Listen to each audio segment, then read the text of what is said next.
है। महाविकास आघाड़ी की सरकार किस तरह से घोटालों पे घोटाले, घोटाले पे घोटाले, घोटाले पे घोटाले, यानी घोटालेबाजों की सरकार चल रही है।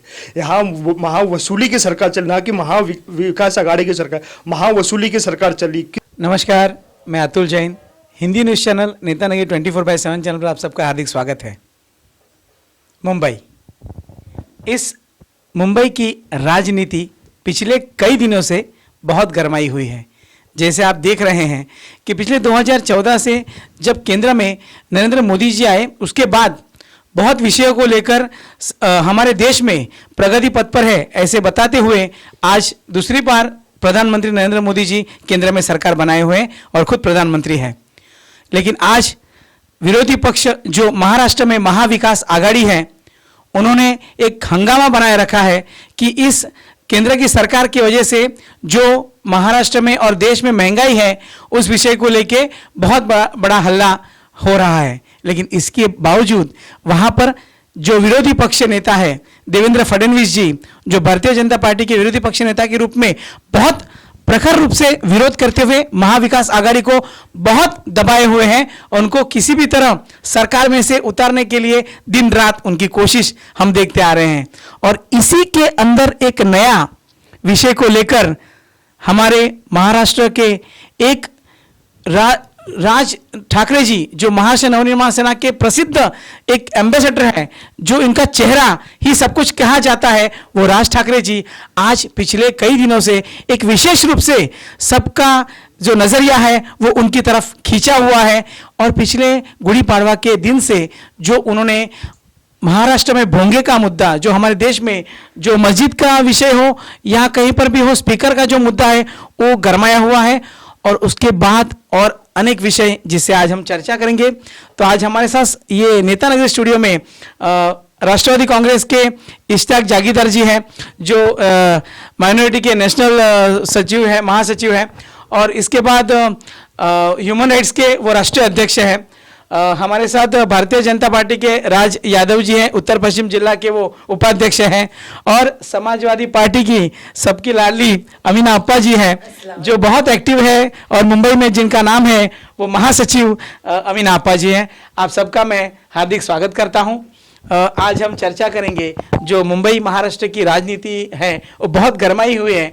और आज हम देख रहे हैं कि पिछले 2 दिनों से उत्तर प्रदेश में एक हंगामा हो रहा है कि जहां पे बृजभूषण जी हैं, जो वहां के सांसद हैं, वो भारतीय जनता पार्टी के होने के बावजूद भी आज वहां पे राज ठाकरे जी को अयोध्या में घुसने नहीं देंगे, ऐसा कहा जाता है।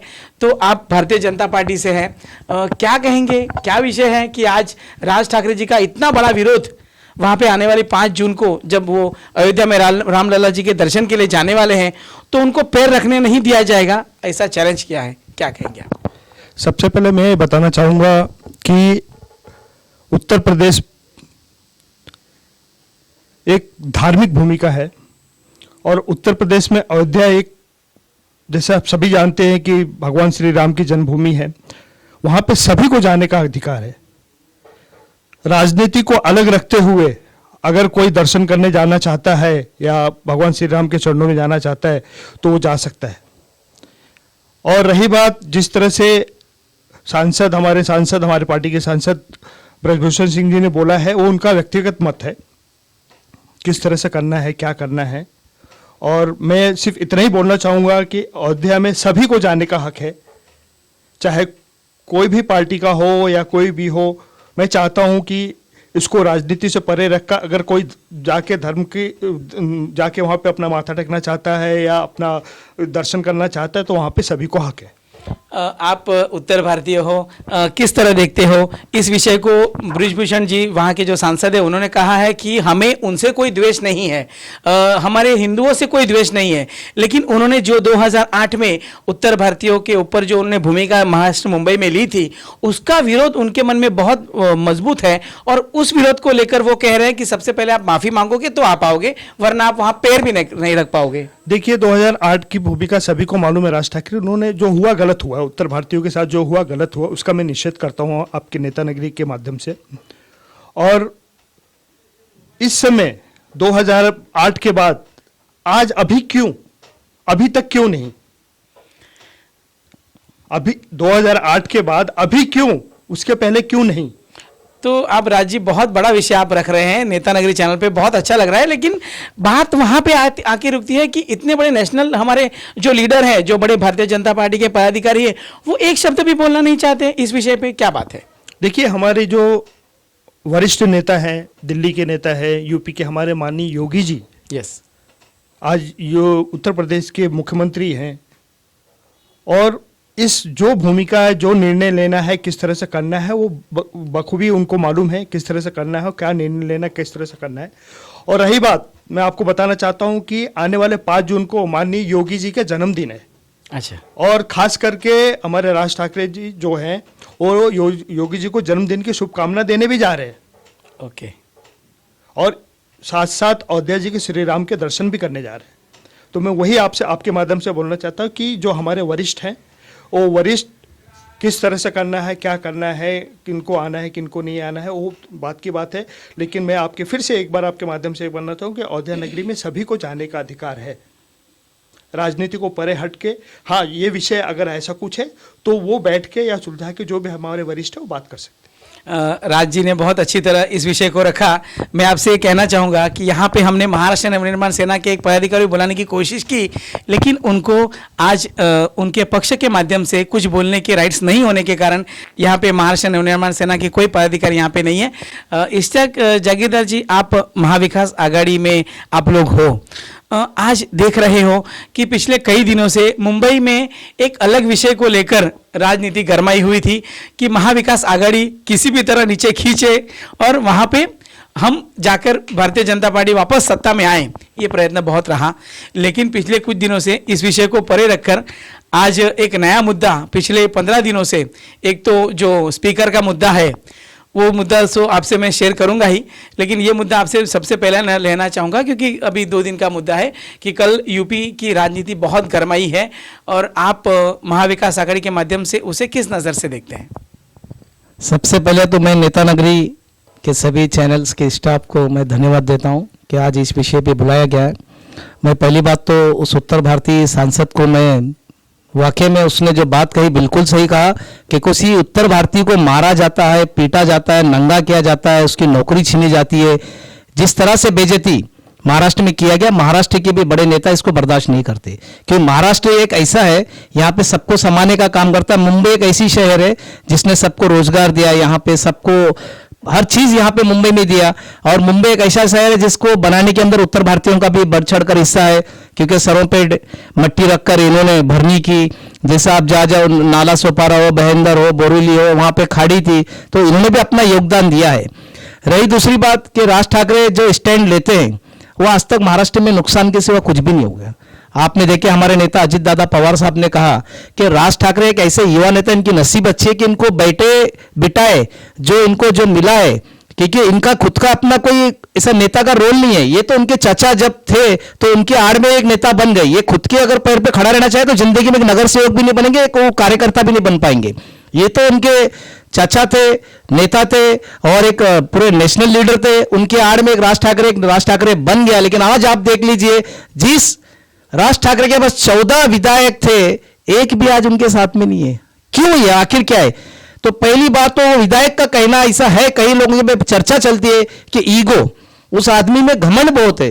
तो राज ठाकरे जी मेन तो घमंड की वजह से मार खा गए, वरना आने वाले दिन में डिप्टी सीएम भी बन सकते थे महाराष्ट्र के अंदर। दोनों पहली से मैं कह रहा हूं। दूसरी बात, इन्होंने जब उत्तर भारतीयों को मारा, उत्तर भारतीय के लोग, कुछ कांदेवली के लोग थे, कुछ मेरे सोशल मीडिया के दोस्त भी थे और कुछ सोशल सामाजिक उत्तर भारतीय के लोग भी थे, राज ठाकरे साहब के पास गए, उनको समझाए बुझाए और उनका एक कार्यक्रम लिया कि भाई आपसी जो उत्तर भारतीय और महाराष्ट्र में जो अनबन है, चाहे वो झारखंड के लोग हो, बिहार के लोग हो, उत्तर प्रदेश के लोग हो, बैठकर उसको मसले को हल करे। जब किसी दुश्मन को भी घर पे बुलाया जाता है, मान सम्मान किया जाता है, हम चाहते जिसकी भी सभा में जाए उसका सम्मान किया जाए, पर वहां भी राज ठाकरे साहब ने जाकर उनकी बेइज्जती की। ये बड़े ही शर्म की बात है कि आप जब किसके घर में जाते हो, किसी ने आपको दावत दिया तो आप उनकी बेइज्जती नहीं करना चाहिए। अभी पिछले दिनों कुछ उत्तर भारतीय युवा सेना ने उनके खिलाफ आवाज उठाई मुंबई के अंदर कि भाई इस तरह से बर्दाश्त नहीं किया। और हकीकत उस वक्त मानव अधिकार से और राष्ट्रवादी कांग्रेस पार्टी से मैंने भी आवाज उठाया था। ठेले वाले, हॉकर्स लोग, रिक्शा चलाने वाले, ये कहीं की भी, और सबसे पहले वो भारतीय है, उनके ऊपर अन्याय हुआ, अत्याचार हुआ, जब भी हमने आवाज उठाई, और राष्ट्रवादी कांग्रेस पार्टी और महाविकास आघाड़ी सभी समाज को एक सम्मान, एक नजर से देखा जाता है, कोई छोटा और बड़ा नहीं। दूसरी बात, भारतीय जनता पार्टी का एक ऐसा रोल है, इनका एक ही विषय है, हिंदू राष्ट्र, हिंदुत्व। ठीक है, आप अगर राम जी के आदर्श पर चलना चाहते हो तो राम जी के आदर्श पर चलो। राम जी आज क्या ये बताए कि ऐसा मारो पीटो, नुकसान करो, धोखा दो, गुंडागर्दी करो, बेरोजगारी को बढ़ाने का काम कर, ये राम जी का आदेश था, ये आदर्श था। तो आप उनके आदर्श पे नाम तो उनका लेते हो राम जी का, हम चल रहे राम जी के आदर्श पे, और काम कौन सा कर रहे हैं? गुंडागर्दी का। ये सब ढकोसला लोग हैं, ये अपनी सस्ती राजनीतिक चमकाने के लिए भगवान का नाम के, भगवान के आड़ में लोगों को मारना, पीटना, लूटना, और ऐसे नेताओं की देश में जरूरत नहीं है। जिस सांसद ने, बृजमोहन ने यूपी में आवाज उठाया, मैं उसको सल्यूट करता हूं, भले भारतीय जनता पार्टी का, लेकिन उसने एक बात बहुत अच्छी कहा कि सबसे पहले मैं उत्तर भारतीय हूं, और उत्तर भारतीय रहने के बाद, वैसे हम भी महाराष्ट्र में थे, हम महाराष्ट्र नहीं है, तो सबसे पहले उन्होंने उत्तर भारतीयों का दर्द को समझा, और उसने डरा नहीं, कहा मुझे भारतीय जनता पार्टी में सांसद हूं, पार्टी कुछ भी एक्शन ले मुझे फर्क नहीं पड़ेगा, लेकिन मैं एक उत्तर भारतीय आम नागरिक होते हुए हमारे उत्तर भारतीय में जो जुल्म हो गया 2008 से वो आवाज उठा रहा है, और आज मौका मिला। और उसने कहा कि भाई जब भी मैंने राज ठाकरे से चाह के सामना करूं तो ये तो निकलते नहीं महाराष्ट्र के बाहर, लेकिन ऐसा नहीं होना चाहिए कि कोई भी अपने देश प्रदेश में आता है उसका मान सम्मान होना चाहिए। मगर उन्होंने कहा कि भाई बताना भी जरूरी है कि तुम अगर महाराष्ट्र के तो हम भी यूपी के हैं, मगर इस तरह से देश में नहीं चलने वाला। ये राज्य की बंटवारे वाली बात हो जाती है, आपस की लड़ाई की बात हो जाती है, उसको प्यार मोहब्बत से समझा के मामले को खत्म करना चाहिए। मगर राज ठाकरे जी आज ऐसा मामला हो गया, महाराष्ट्र में कोई नेता उनको लाइक नहीं करता, और उनके अंदर देख लीजिए कोई प्रवक्ता अच्छा नहीं है, कोई संगठन का मजबूत नहीं है, कोई कमेटी का सिस्टम नहीं है, 4-5 लोग कंप्लेन करते, गुंडे वही नेता, क्या बोलना चाहिए क्या नहीं बोलना चाहिए, मीडिया सब दादागिरी की बातें करती है। दादागिरी बिल्कुल नहीं चलती है, कानून कायदा है उसके ऊपर, कायदे से काम करने वाले। तुम भले पार्टी के चीफ हो, मगर तुम्हें एक ध्यान रखना चाहिए कि तुम्हारे नीचे कुछ ना कुछ कमेटी होना चाहिए, हर एक चीज में वही डिसीजन लेंगे, वही फैसला करेंगे, वही भाषण करेंगे, वही बोलेंगे, तो तुम्हारी कमेटी कब बनेगी? तो इसका मतलब ऐसा नेता नहीं बनता है, अकेला कभी कोई नेता नहीं बनता है, सबको लेकर चले, सबका सम्मान करे, सबकी एडवाइस ले, उसके बाद वो नेता होता है। और आज हालात दिन ब दिन खराब हो रहे हैं।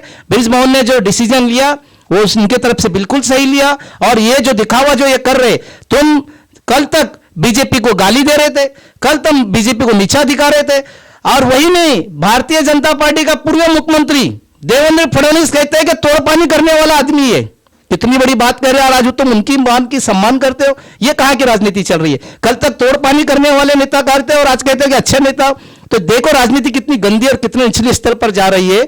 अच्छे लोगों का सम्मान नहीं, गुंडों का सम्मान हो रहा है, नाचने गाने वालों का सम्मान हो रहा है, और ऐसे लोग राम राज्य की बात करते हो, तो ये जनता को सोचना पड़ेगा। राम राज्य की बात करने वाले पहले राम राज्य के आदर्श पे चलना सीखो। बहुत बड़ी बात कही आपने कि आपने एक बहुत सबक दिया है कि महाराष्ट्र नवनिर्माण सेना में जो एक कमी है कि एक अकेले ही वो सब लेवल पे भाषण करना या हर विषय का डिसीजन लेना बहुत बड़ी बात है। एक लेवल होना चाहिए, हर कैटेगरी वाइज काम होता है। हमारे साथ अमीना आपा जी हैं।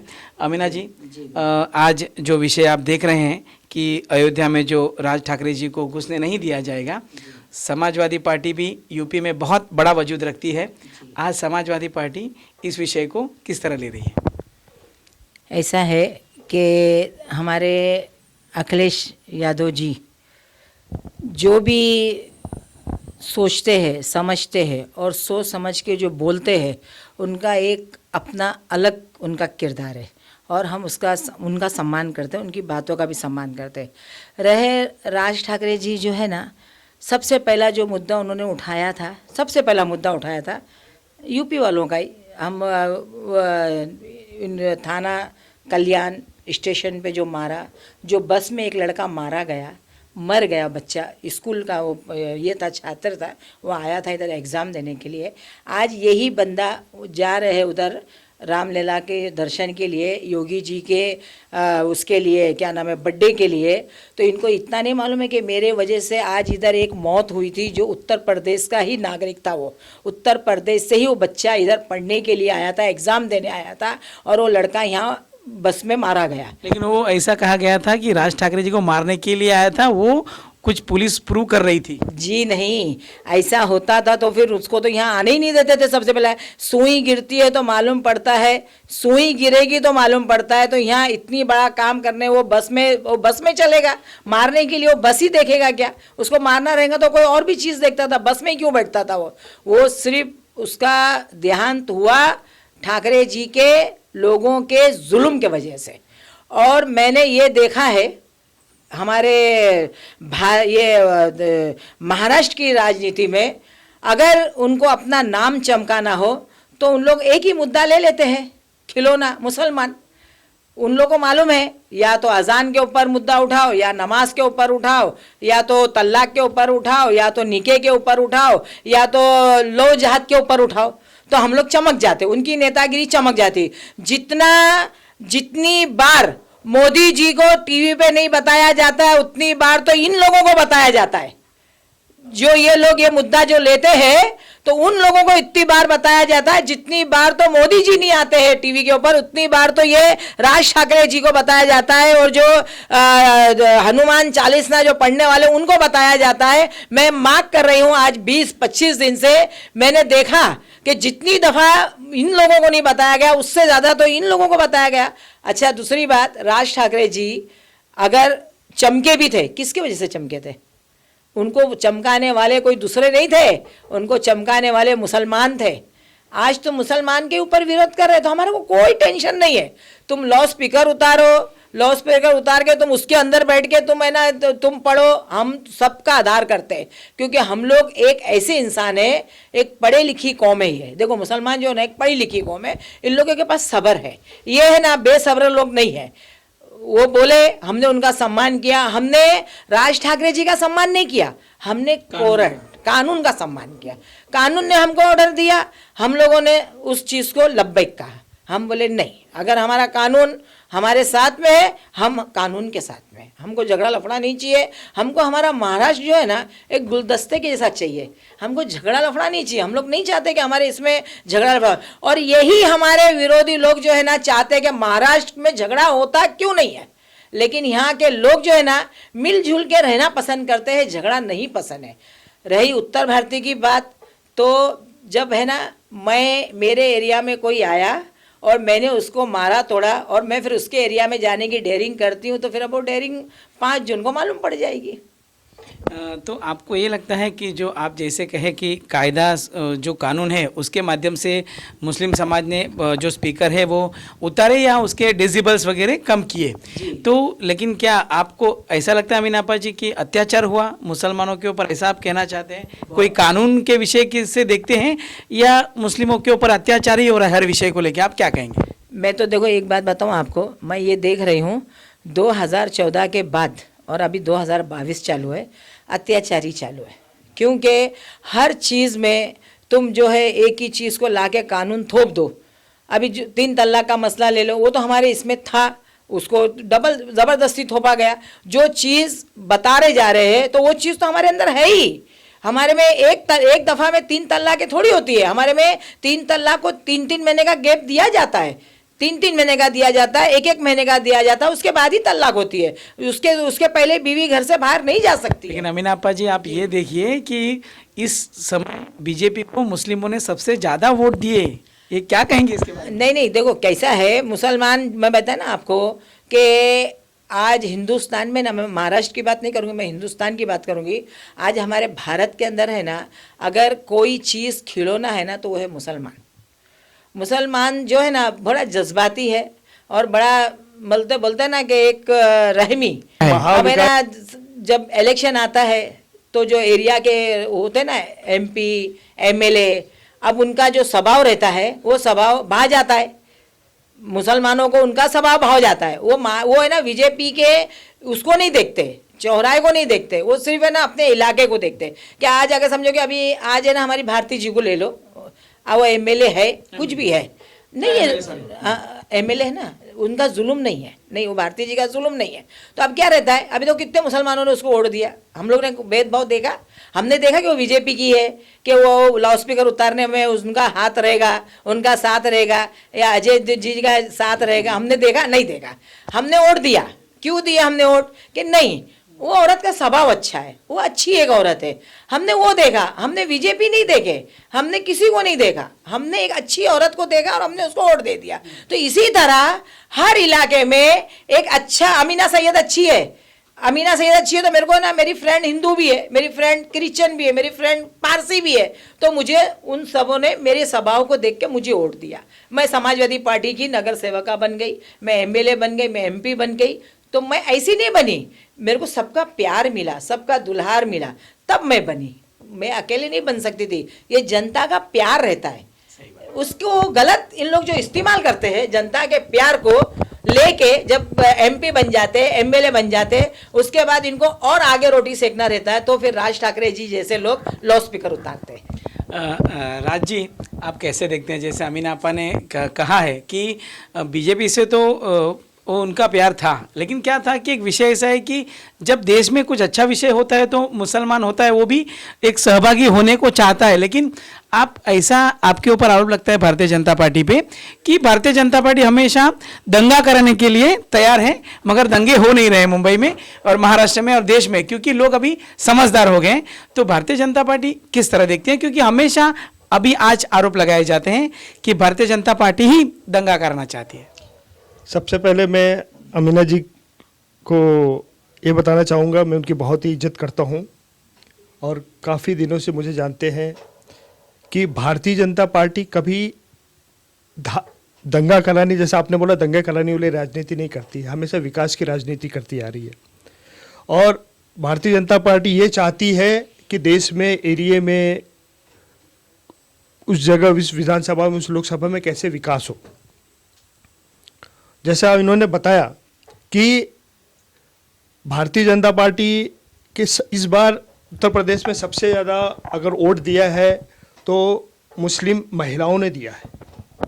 मुस्लिम महिलाओं ने क्यों दिया है? 3 तलाक के ऊपर, जैसा मैं बोलना चाहूँगा 3 तलाक के ऊपर। 3 तलाक, क्या आप बता सकते 3 तलाक सही था? हर घर की बहू बेटियाँ, सबकी बहू बेटियाँ, किसी की लड़की, किसकी माँ, किसकी कुछ ना कुछ रहता है। अगर वो किस तरह से उन पे जुल्म होते हैं, क्या प्रॉब्लम होती है, देखिए मैं बहुत डीपली नहीं जाना चाहता हूँ क्योंकि इसके विषय में मुझे ज़्यादा नहीं मालूम है। ये शरीयत का कानून है, बता सकता हूँ, लेकिन जैसा उन्होंने बताया कि देश का कानून की इज्जत करते, तो शरीयत कानून और देश का कानून दोनों अलग अलग होता है। तो हम भारतीय जनता पार्टी हमेशा सबको लेके चलने वाली राजनीति की है, न कि कभी भेदभाव की राजनीति की है। जो सुप्रीम कोर्ट का जो कानून का जो ऑर्डर है, जो पालन होता है, वही करते आ रही है, अलग ऐसा कुछ भी नहीं है। और हमेशा विकास की राजनीति किस तरह से हो और क्या है, जहाँ तक आपने देखा होगा अमीना जी कि मैं इतने सालों से राजनीति, कभी मैंने भेदभाव या धर्म की राजनीति नहीं की है। मैंने हमेशा सबको साथ में लेके चलने की बात किया और सबको साथ में आगे भी चलता रहूँ। यानी आप पे जो आरोप लगते हैं वो गलत है? बिल्कुल, दंगे बीजेपी नहीं करना चाहती, लेकिन आरोप महाविकास आघाड़ी दिन रात कहती है कि दंगे किसी भी तरह महाराष्ट्र में होने चाहिए, वो प्रयत्न भारतीय जनता पार्टी का है। महाविकास आघाड़ी की सरकार किस तरह से घोटालों पे घोटाले, घोटाले पे घोटाले, घोटाले पे घोटाले, यानी घोटालेबाजों की सरकार चल रही है। यहाँ महावसूली की सरकार चल, ना कि महाविकास आघाड़ी की सरकार, महावसूली की सरकार चल रही। किस तरह से यहाँ पे वसूली हो रही है हर डिपार्टमेंट से, किस तरह से, तो आप समझ सकते हैं लोगों का ध्यान भटकाने के लिए ये किया जा रहा है। सिर्फ भारतीय जनता पार्टी पे ये थोपा जा रहा है कि ऐसा भारतीय जनता पार्टी चाहती है कि यहाँ पे दंगे हो, ये हो, ऐसा कुछ भी नहीं है। किस तरह से आप समझ सकते हैं कि पूरे मुंबई में जिस तरह से हमारे पोल खोल कार्यक्रम अभियान चल रहा है, इस पोल खोल अभियान में कितने सारे भ्रष्टाचार जो यहाँ पे हुए हैं और किस तरह से भ्रष्टाचार को उन्होंने उजागर किया। हमारे देवेंद्र जी ने, हमारे और भी नेता लिए, हमारे मुंबई अध्यक्ष मंगल प्रभात लोढ़ा ने, अतुल भातरकर जी ने और हमारे अमित शाह टीम जी ने, जो इन्होंने किस तरह से उजागर किया है आपके सामने, आपके माध्यम से आपको सभी मालूम है। तो ये सिर्फ ध्यान भटकाने की राजनीति है, ना कि ऐसा कुछ नहीं है। ये बोलो राज जी, अगर इस तरह जैसे कहा है कि आने वाली 5 तारीख को जो ब्रिजभूषण जी वहाँ पे सांसद है, उन्होंने कहा है कि 5 लाख लोग वहाँ पे अयोध्या में रहेंगे, अगर आर्मी भी आई तो भी घुसने नहीं दिया जाएगा। भारतीय जनता पार्टी के माध्यम से आप क्या कहना चाहोगे, किस तरह होगा, या वहां पे कुछ बहुत बड़ा दंगा या कुछ होने के चांसेस है, कैसे देख रहे हैं, क्योंकि लोग चिंता में हैं। मैं आपको बहुत पहले ही बता चुका हूं कि हमारे मोदी जी और हमारे केशव प्रसाद मौर्य जी और हमारे ब्रिजेश पाठक जी हैं, बहुत ही सक्षम हैं। इसको किस तरह से करना चाहिए, क्या करना चाहिए, हमारे वरिष्ठ जो भी हैं, मैं एक बहुत छोटा सा कार्यकर्ता हूँ और मैं किस तरह से इसको हैंडल करना है, क्या करना है, बहुत ही खूबी से हो जाएगा, बहुत ही अच्छी तरह सब कुछ हो जाएगा। और फिर से एक बार भगवान श्री राम हैं, वो क्या करना है, किस तरह से करना है, वो कर सकते हैं। इश्तियाक जी, आप देख रहे हो कि जैसे आज मुंबई महाराष्ट्र में हमेशा जब विषय निकलता है तब अजीत पवार जी ने वगैरह कहा है कि राज ठाकरे जो है हमेशा एक अलग राजनीति करना चाहते हैं और आज जो अयोध्या में जाना चाहते हैं वो भी एक राजनीति है। तो आज महाराष्ट्र नवनिर्माण सेना भी एक बड़ा एक पार्टी है, तो वो हिसाब से वो वहाँ जाना चाहते हैं, तो क्या वो राजनीति करती है? आपको भी ऐसा लगता है? देखिए, राष्ट्रवादी कांग्रेस पार्टी, आपको पता होना चाहिए महाराष्ट्र में कोई योद्धा है तो वो सिर्फ शरद पवार साहब है, और शरद पवार साहब की वजह से आज महाराष्ट्र का विकास हुआ है। और अजीत दादा पवार साहब का आप देख लीजिए बैकग्राउंड, सिर्फ विकास की सिवा दूसरा कोई काम नहीं। आज पूना में चले जाओ, कितना डेवलप है।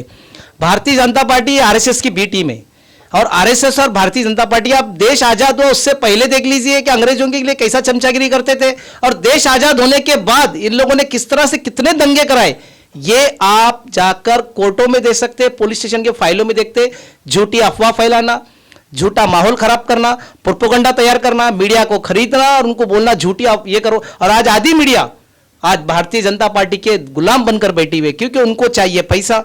और ऐसा माहौल कभी नहीं था जिस देश के अंदर जब देश आया, लेकिन तब से, लेकिन फिर भी कांग्रेस पार्टी थी, महाविकास आघाड़ी सरकार, ये अभी जो बनी है, ये कभी भी इन्होंने शांति से काम किया और इन्होंने बोला ठीक है इनकी आदतें चलने दो, मगर इन्होंने भी हद पार कर दी है।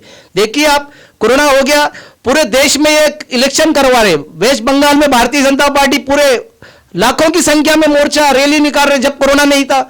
आप देख लीजिए, यूपी में इलेक्शन हुआ, चुनाव हुआ, कोई कोरोना नहीं हुआ, मध्य प्रदेश में कोई कोरोना नहीं हुआ, लेकिन एक दो राज्य इन्होंने पकड़ के रखा है, एक दिल्ली और दूसरा महाराष्ट्र। इन दो राज्यों में कभी भी देखो कोरोना, जब बात हो गई कोरोना, और सबसे बड़ी बात है इन्होंने पकड़ के रखा है मेडिसिन, मेडिकल माफिया, जिसको सबसे बड़े माफिया आज माना जाता है इंडिया के अंदर। ये मेडिकल माफिया भारतीय जनता के आड़ में करोड़ों रुपया कमा रहे हैं, उसमें भारतीय जनता पार्टी का सपोर्ट है, वरना इतनी इनकी हिम्मत नहीं है।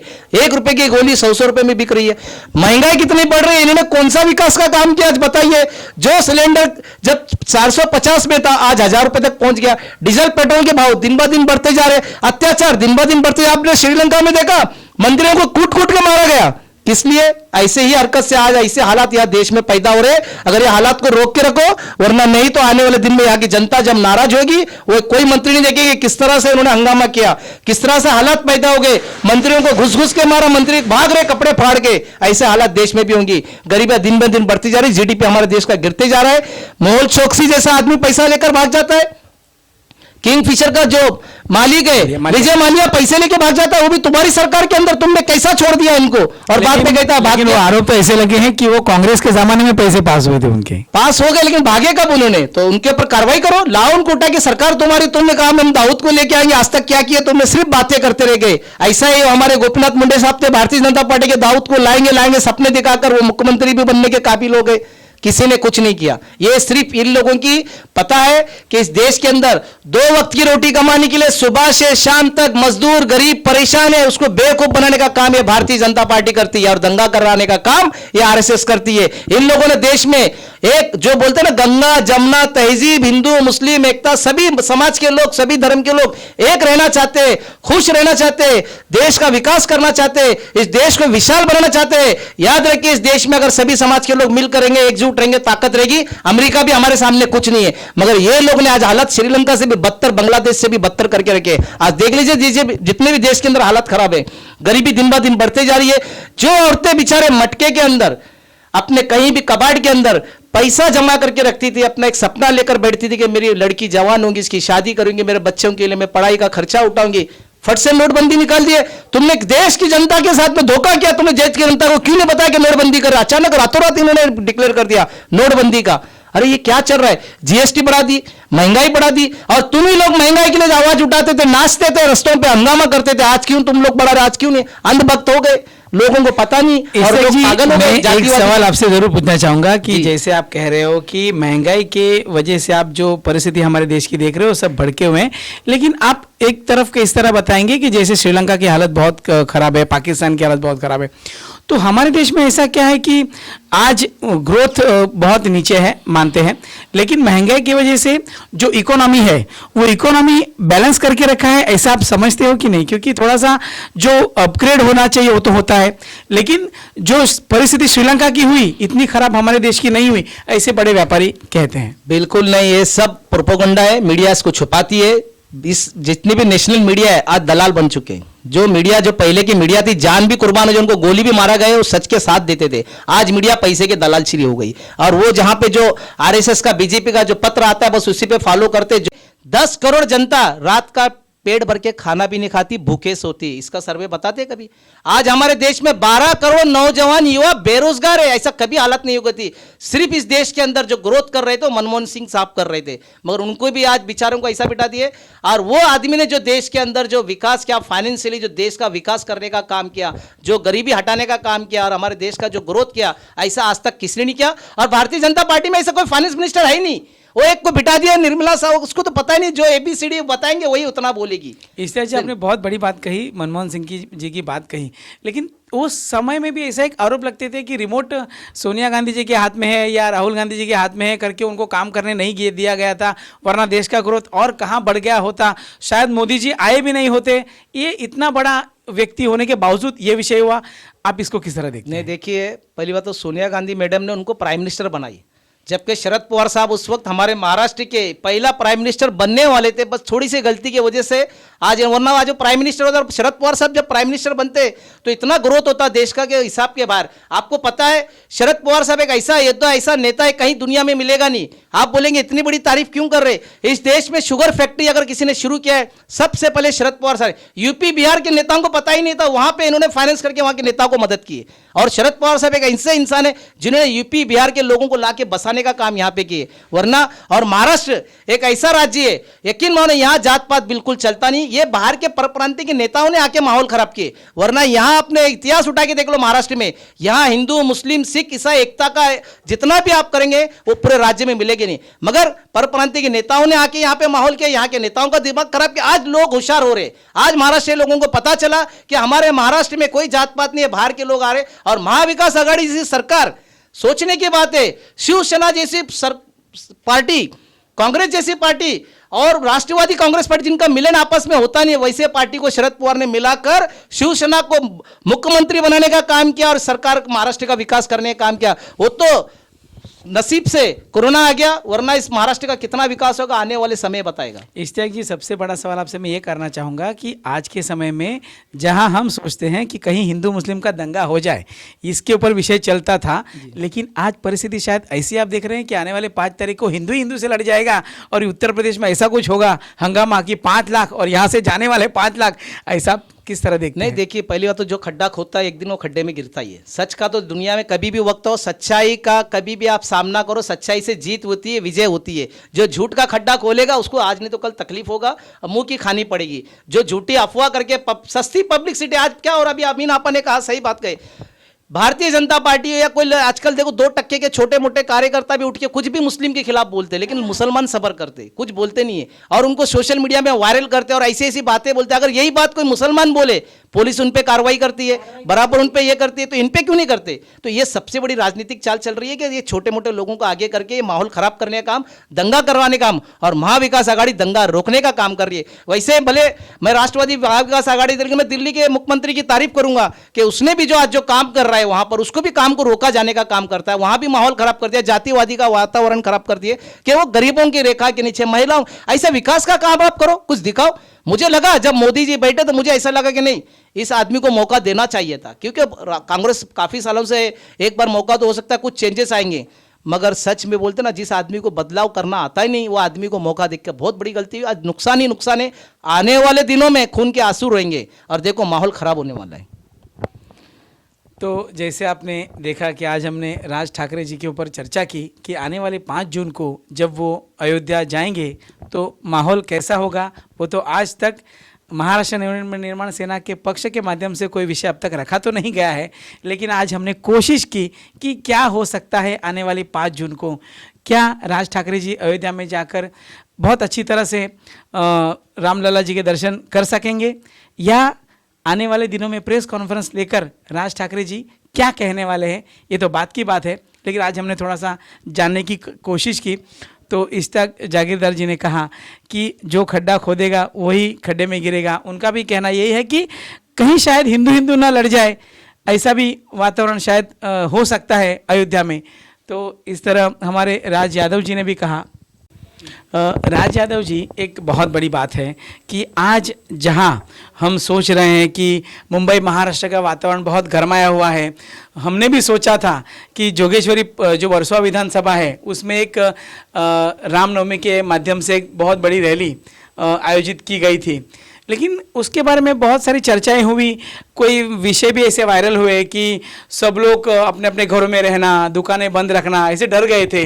लेकिन उसके बाद एक चमत्कार हुआ, हम भी मीडिया वाले होने के बावजूद हम आपके सामने रखना चाहेंगे विषय को, कि बहुत अच्छी तरह से जो राम नवमी की जो रैली थी वो पूरे मुस्लिम विभाग में से बहुत अच्छी तरह से वो रैली निकली। क्या विशेष बात थी? पहली बात तो मैं बताना चाहूँगा कि पिछले कई सालों से 6 साल से रामनवमी शोभा यात्रा निकलती आ रही है। कोरोना के 2 साल की वजह से बीच में गैप रहा, उसके बाद का ये पहला का शोभा यात्रा है। और रामनवमी, ये जो रामनवमी की शोभा यात्रा देती एक मिसाल के तौर में देखी जाती है जोगेश्वरी में। और जोगेश्वरी में हिंदू मुस्लिम एकता भाईचारे का एक मिसाल है। यहाँ पे आप, जैसे कि मैंने थोड़ी देर पहले आपको बताया था कि भारतीय जनता पार्टी हमेशा सबको लेकर साथ में चलना चाहती है, तो एक मिसाल के तौर पे आप देख सकते हैं कि भारतीय जनता पार्टी के तो एक अलग है यहाँ पे राजनीति, लेकिन रामनवमी शोभा यात्रा जो है एक मिसाल के तौर पे यहाँ पे देखी जाती है पिछले कई सालों से हमेशा यहाँ पे। और इस बार किस तरह से मुस्लिम भाइयों ने बढ़ चढ़कर ईद होने, रमज़ान होने के बावजूद किस तरह से इन्होंने बढ़ चढ़कर सब एक मान सम्मान दिया और किया। और उसके साथ साथ मैं मुंबई पुलिस को बहुत बहुत धन्यवाद देना चाहता हूं कि उन्होंने किस तरह से पूरा हैंडल किया, किस तरह से किया ये, और एक मिसाल के तौर पर हमेशा देखा जाता और देखा रहेगा। और जिस तरह से चलता आ रहा है शोभा यात्रा, ये हमेशा हर साल चलता रहेगा। क्यों ये एक जो पूरे मुंबई में शोभा यात्रा की एक मिसाल के रूप में देखी जाती है। राजी, बहुत बड़ा सवाल है कि पुलिस ने इसके बारे में कुछ टेंशन नहीं लिया था कि परमिशन कैसे देंगे, वातावरण बहुत बिगड़ा हुआ है। और बहुत बड़ी बात कि मुस्लिम समाज के लोगों ने बहुत कुछ बांटने की भी प्रयास किए, जैसे पानी बांटना हो या खाना। मुंबई पुलिस हमेशा जो एक रहता ना टेंशन वाला काम, वो बहुत ही बेखूबी है। मुंबई पुलिस की एक मिसाल है, वर्ल्ड में इसका नाम है मुंबई पुलिस का।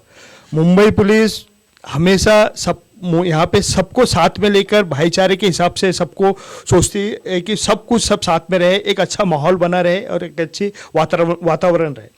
कि मुंबई पुलिस को फिर से एक बार आपकी तारीफ़ करना चाहूँगा कि मुंबई पुलिस ने बहुत अच्छा काम किया है। और यहाँ पर जिस तरह से लोगों ने पानी बांटा, शरबत बांटा, ये किया, हम लोग ने भी सब जगह शरबत बांटा लोगों को। और आने वाले जिस तरह से मुस्लिम भाइयों का त्यौहार होता है, रमज़ान हो, ईद हो, और भी जैसे मुहर्रम हो, पैगंबर मोहम्मद जी का जिस तरह से जुलूस निकलता है, उसमें भी हम लोग ने बहुत बढ़ चढ़ का हिस्सा लेते हैं। और लोगों से हमारी तरफ से जो भी होता है वैसा भी हम लोग करते आ रहे हैं। तो जैसे राज यादव जी ने कहा कि भारतीय जनता पार्टी एक विकास करने वाली पार्टी है, सबको साथ में लेकर चलने वाली पार्टी है। और सबसे बड़ा मुद्दा उन्होंने ये कहा कि आज जब महाविकास आघाड़ी का बड़ा आरोप है कि भारतीय जनता पार्टी जब दंगा कराने के प्रयास करते हैं तो उन्होंने उसे नकारा है, ऐसा कोई प्रयास भारतीय जनता पार्टी से नहीं होता। और हमारे साथ अमीना आपा जी हैं समाजवादी पार्टी की, उन्होंने बहुत अच्छी तरह हमारे मुंबई की समाजवादी पार्टी का पद संभालते हुए उन्होंने ये कहा कि मुस्लिम समाज शांत समाज है, हमेशा किसी भी डिसीजन को एग्रेसिवली नहीं लेते हुए उसके ऊपर विचार कर कानून के दायरे में रहकर हर विषय को लेने वाला समाज है। और इस तरह समाज में शांति बनाए रखने के लिए हम हमेशा प्रयास करेंगे। इसी तरह आज हमारे साथ स्टूडियो में तीनों पक्ष के पदाधिकारी यहाँ पे उपस्थित थे। आज हमारे साथ आप लोगों ने चर्चा की, बहुत बहुत धन्यवाद। आगे फिर मिलेंगे। Thank you. जय हिंद, जय महाराष्ट्र। मैं अतुल जैन, हिंदी न्यूज़ चैनल नेता 24/7। Thank you.